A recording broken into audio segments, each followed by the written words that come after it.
sve širom do Valjeva.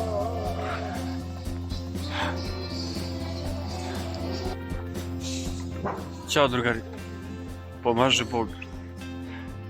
Evo stigli smo na Ravnu Goru, sad je vreme da se šatori otvore, da se postave i onda idemo dalje.